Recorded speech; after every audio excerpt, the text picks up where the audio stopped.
The inequality is getting wider. The rich are doing extremely well. Extraordinary. Across the developed world, Well, money makes money. inequality has increased. Business is doing well. Business profit margins terrific compared to the record store. In the past, the people who have had a lot more wealth and power than everyone else have used an effective tool to justify Profit margin is the money you gave them. that inequality. That tool has been religion. The king deserves to be king because God says so.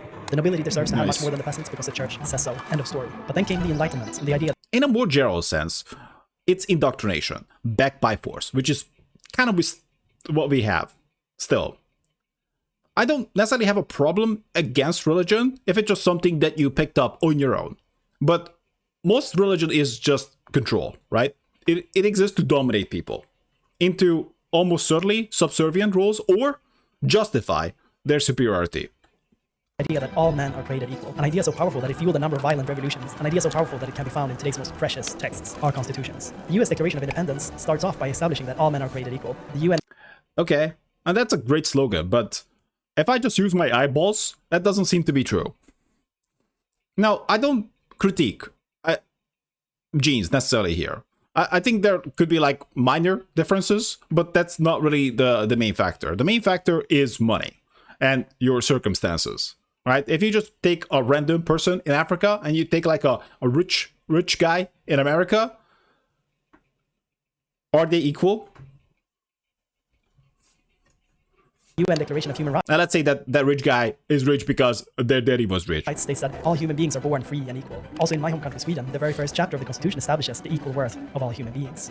This idea that everyone is created equal did create problems for the rich and the powerful, because if everyone is created equal, then the wealthy and powerful can no longer use religion as a tool to justify the fact that Oh, where's this equality? I would like to see it with my eyeballs. some people have vastly more power and wealth than everyone else. So what has happened since the advent of the Enlightenment? Have we now eliminated inequality to actually achieve equality? Well, we all know that we have done no such thing. What has happened instead is that the wealthy and the powerful have replaced religion with a new justification for inequality. Now, the premise that we're all created equal is the opening line of the American story. And while we don't promise equal outcomes, we strive to deliver equal opportunity. Equality of opportunity is what we settle on. Yeah, equal opportunity, assuming, well, but do you really have equal opportunity if you can afford that? Like, imagine if you had like no money, right? And your starting position in your life was in a trailer park. Like, there possibly, maybe equal opportunity exists for you, although others probably were given a lot more at the start than you possibly ever gonna have. But still, do you have equal opportunity to get those things? Instead of trying to achieve the equality that our constitutions talk about. Meritocracy is a tool we use to achieve equality of opportunity, and social mobility is the evidence we have that the meritocracy tool actually works. Yeah. The idea that I like the idea of meritocracy. I think it really appeals to people. People like games that are meritocratic, but those who have stuff hate meritocracy. It's nothing more that they despise. Because how are you gonna gain a leg up? How are you gonna gain an advantage?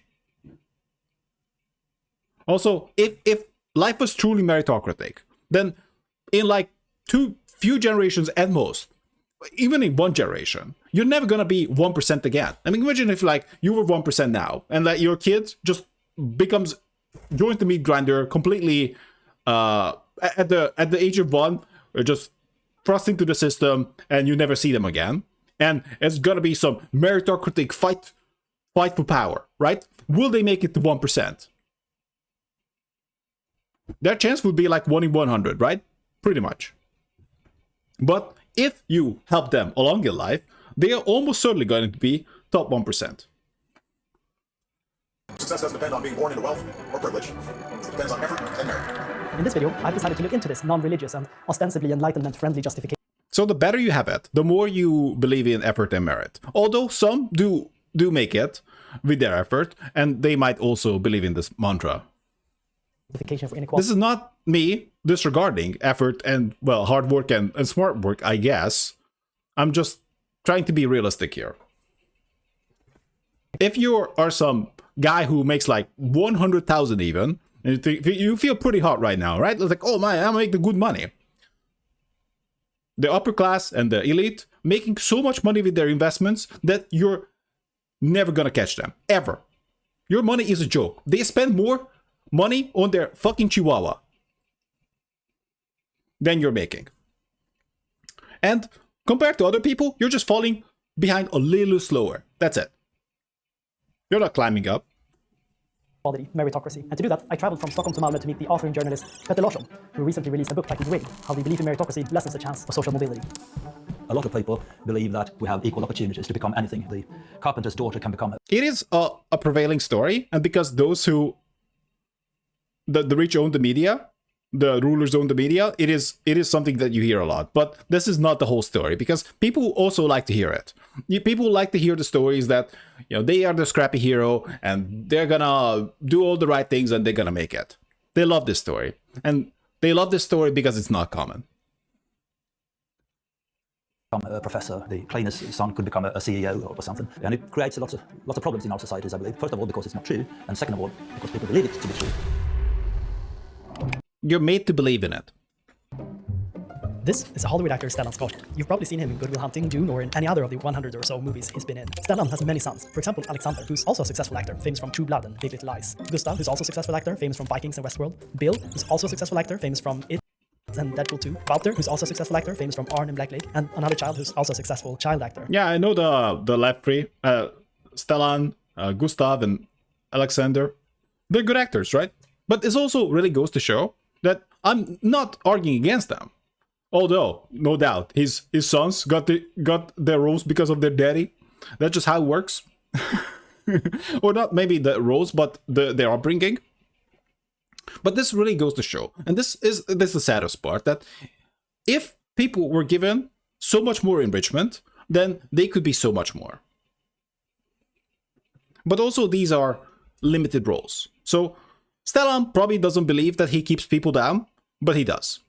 Because by giving these special roles, he's really pushing up his sons, he's pushing others down. He is the one who's stomping on the head of the mob. A year ago, the term Nepo baby started trending on social media and has since then been written about in numerous media articles. To me, the popularity of this term hints at a renewed attention to how power and wealth are distributed in society across generations. The Skarsgård family is an obvious example of a Nepo baby family, but if you start looking for Nepo baby families, you'll find them everywhere, and not only within media and entertainment.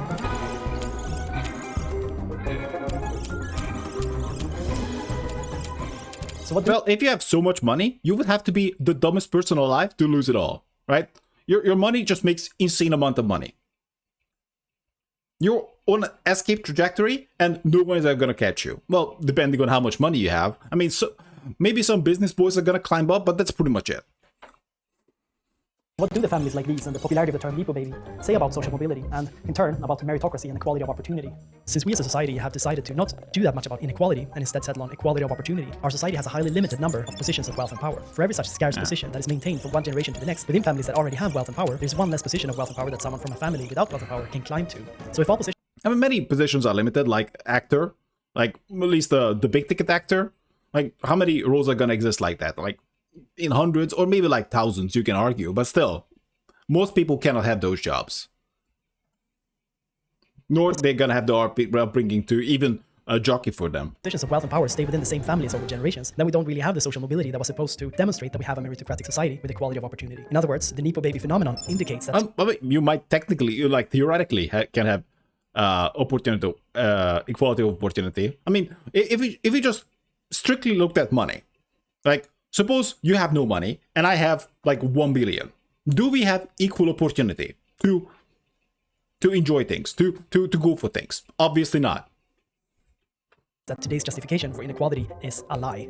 Of course, some may dismiss Nepo babies as outliers that don't reflect society's overall social mobility. It turns out, though, that there is a whole field of research dedicated to measuring social mobility, and the metrics researchers use when they measure social mobility is persistence. Persistence is how alike are children and their parents. How much of the parents' advantages and disadvantages remain with the children? Because you do not inherit 100% class position or income or something. You inherit a percentage on average. So what you do is you take the parent generation and you compare them to the average in the parent generation. And then you take the children's generation and you compare the children to the average in the children's generation. And then you can calculate the correlations between parents and children. And you can say you inherit in a way. So persistence is how much remains, how much do you inherit from your parents or from your upbringing. Persistence is often evaluated through metrics like education, health, and occupation. But most studies focus on economic persistence or intergenerational earnings elasticity. Essentially, researchers examine how likely children are to earn similarly to their parents. And the researchers have uncovered 3 interesting things. First of all, income persistence varies a lot between different countries. Countries like Brazil, India, the UK, and USA have high persistence levels, in other words, low economic social mobility. Countries like Denmark, Norway, and my country Sweden have lower levels of persistence, in other words, more economic mobility between generations. Now, even these. It is worth pointing out, though, that those who have it good want low persistence, right? If you are the top 20%, you don't want people climbing up. If you're top 1%, you want no one climbing up. If you're king, you want no one else to be king. You want 0% persistence. Exactly. The better you have it, the more you want others to have it bad. If you're at the very bottom, you want 100% persistence. You want to believe in the meritocracy myth that I can be king too. Low figures of Yeah, that's not true. There's only one king. correlations when it comes to income. Let's say Sweden, where we have a persistence of, say, 30%. That means that 30% is inherited throughout the generations, which means that it takes at least 100 years for a family that starts at the bottom 10% to reach the average. 100 years, 3-4 generations. What the fuck is that? That's so epic. 100 years? That could be like 4 or 5 generations. Well, at least 3 at least. 4 generations.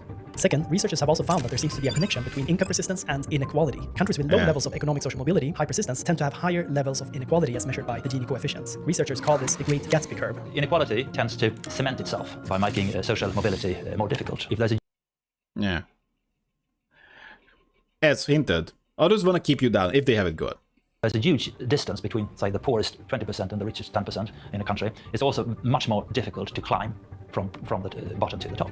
Indeed, the research shows that within each country, persistence is not uniform across the income distribution. Instead, there are what researchers call sticky floors and sticky ceilings, meaning that the poorest children and the richest children are likely to stay within or close to their respective brackets. I could explain this possibly better. That at the very bottom, you are just running a deficit or possibly a total wage slave.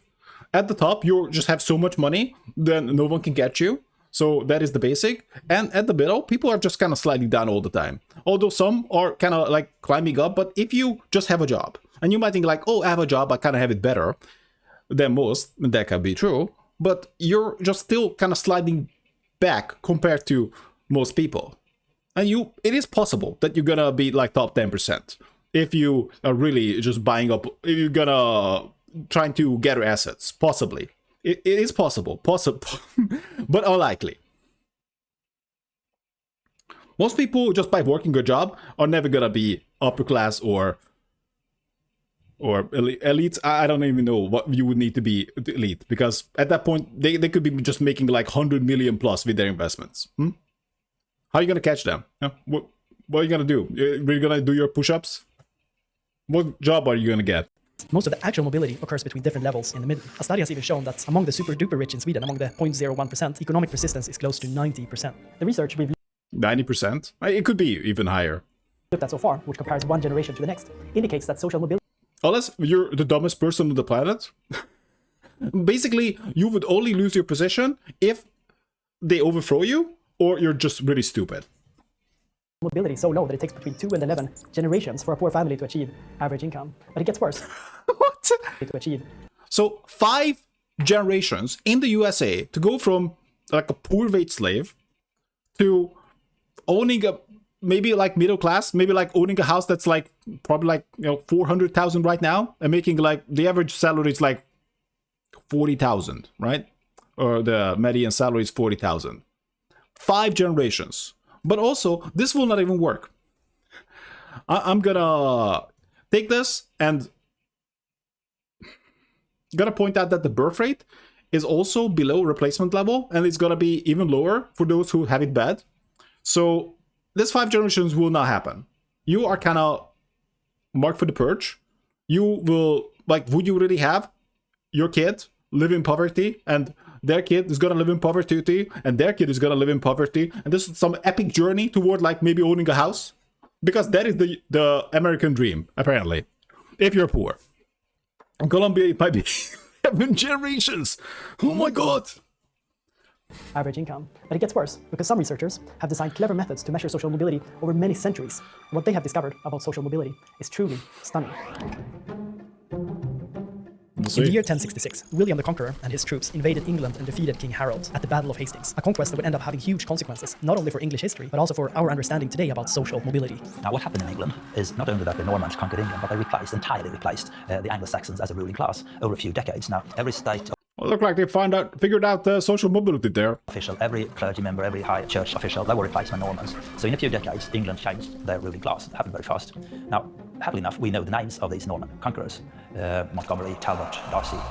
So why does this matter? Why does it matter that researchers today know the rare surnames of the ruling elite from 1,000 years ago? Well, because researchers have been able to use these surnames that were in the elite 1,000 years ago to track social mobility across generations until today. More specifically, the economic historian Greg Clark has studied admission lists to the elite universities, Oxford and Cambridge, and analyzed whether the Norman surnames have maintained an overrepresentation there across the generations. That way, he's been able to infer actual rates of elite status persistence. In the end, today, there is still a small overrepresentation of Norman offsprings of these families with these Norman names at Oxbridge today. So it's taken 1,000 years. I mean, 1,000 years is a really, really long time, and they can still be identified as a little bit above average in England today. These researchers, they've done the same kind of studies, not going back 1,000 years, but a few hundred years at least, in several other countries like China, like Sweden, and they have come up with persistence figures of about 70 or 80%, which is far more than the usual measurements. All these huge changing of society over the years, democratization, mass education, industrialism, capitalism, which has happened during these last 300 years. I shouldn't say that it hasn't changed anything, it's changed a lot, but it doesn't seem to have affected social mobility that much.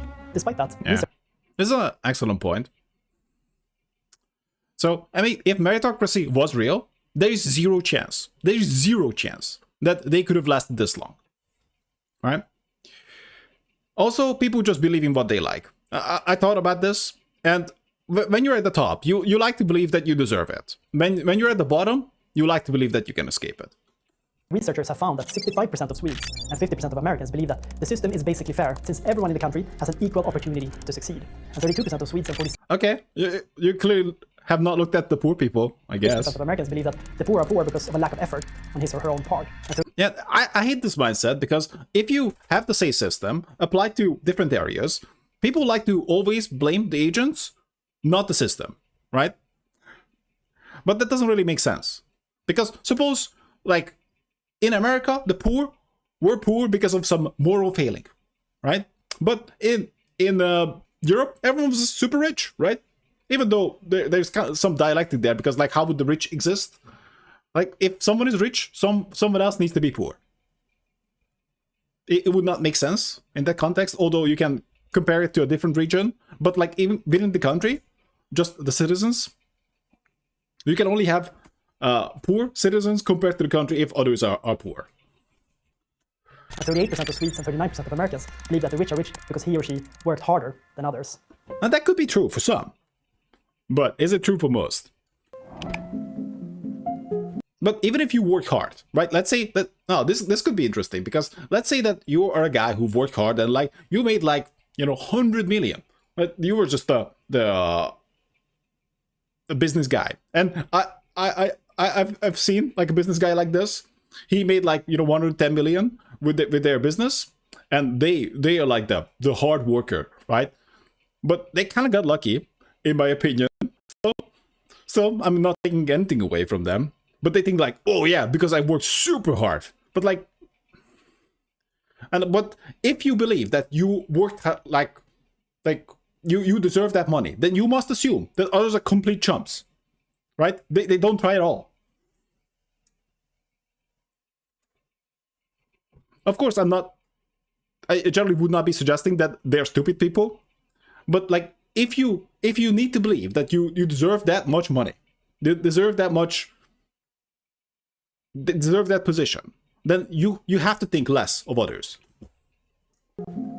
This is Oprah Winfrey. She was born into poverty in rural Mississippi to a teenage single mother facing abuse and teenage pregnancy. Today, she's a multi-billionaire and one of the world's most influential people. This is Andrew Carnegie, a Scottish immigrant who worked in a Pittsburgh cotton factory as a boy. By the end of his life, he had transformed the American steel industry and became one of the richest Americans of all time. This is Howard Schultz, raised in a humble housing complex in Brooklyn, where he experienced poverty firsthand. Today, he's a billionaire businessman celebrated as the driving force behind Starbucks' global success. These stories, like the riches stories, are really, really important for upholding the illusion of social mobility. I mean, this could be true for some. And just by knowing their name, by their name, is kind of telling, right? People love these, rags to riches stories, and, like, the hero journeys are like, oh yeah, I'm in a hole and I'm gonna, like, find my way out. But that is not probable. If you just look at what the most probable outcome is, if you just consult history for your stories. History is depressing. History is the worst writer ever. Yeah, the rich get richer, and those who fall down often just... You could take, for example, a Swedish example would be Jan Eliasson. His father was a metal worker, his mother was a seamstress, was born in a working class neighborhood in Gothenburg, and he becomes the Deputy Secretary General of the United Nations. That is really, really an achievement. Or Zlatan Ibrahimovic, for example, from this town here where we live in Malmö, becomes a world-renowned football player. And there are numerous examples of this. Now, these stories from rags to riches, they sell the... But, okay. But that footballer, like, so they, like, ran a business, and this guy plays football, so they cannot be replaced. Well, this guy can't be replaced at all, I suppose. But thing is, like, you're probably not gonna be making it with a job. You're never gonna be making it with a job. I mean, in the EU context, if you had a job that paid 6 figures at all, you would be having it great. The idea that social mobility is possible. And it is, for a few people, for very few people. But it sells it to everybody. And that is a really important function. Now, the French sociologist Pierre Bourdieu, he called these les miraculeux, the miraculous ones. Their function is to make people believe that the system is fair, while for the big majority it is not.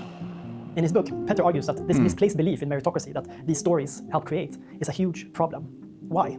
The belief... These are basically real-life heroes' journeys that are extremely improbable, but possible. If that we live in a meritocratic society, which people tend to see as a just society, that means that they are willing to accept larger inequality, because inequality is well earned.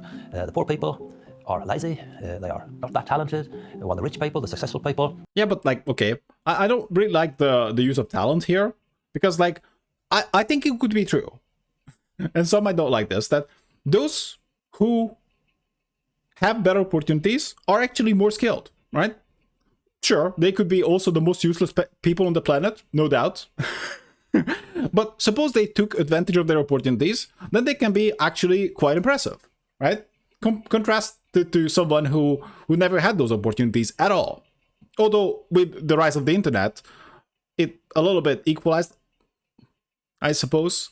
But even then, you only have access to opportunities like that are kind of cheap, right? A lot of things that you're not gonna have access to.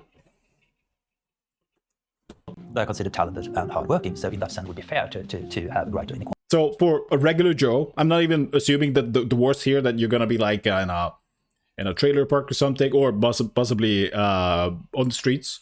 But for a regular Joe, you are just gonna have your closest school, I guess, and your random family who are probably not that bright, I suppose. A closest school that kind of sucks. It's kind of like, you know, partly learning skills, partly just trying to teach you the right way to think.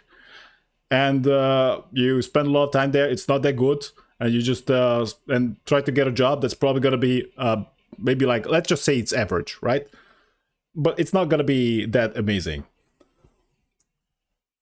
So if you're just assuming the regular Joe here, like average family, like let's even say that you have 2 parents, they have a house, you do your closest education that you have access to, and then you get like an average paying job.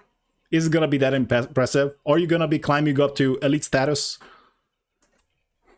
Inequality. And this effect is actually measured by the Dutch researcher Jonathan Mies, who has found that the more unequal a country is, the more its inhabitants believe in meritocracy. Jonathan Mies calls this the paradox of inequality, and if you stop to think about it, it's a pretty profound discovery. Because if you recall the Great Gatsby curve, the more unequal a country is, the higher the persistence levels are. In other words, the more unequal a society is, the less meritocratic it actually is.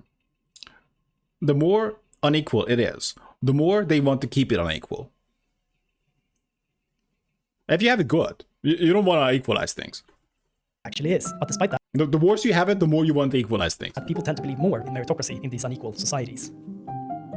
That the illusion just grows stronger, and at the same time, while the real world inequality also grows stronger, they go hand in hand.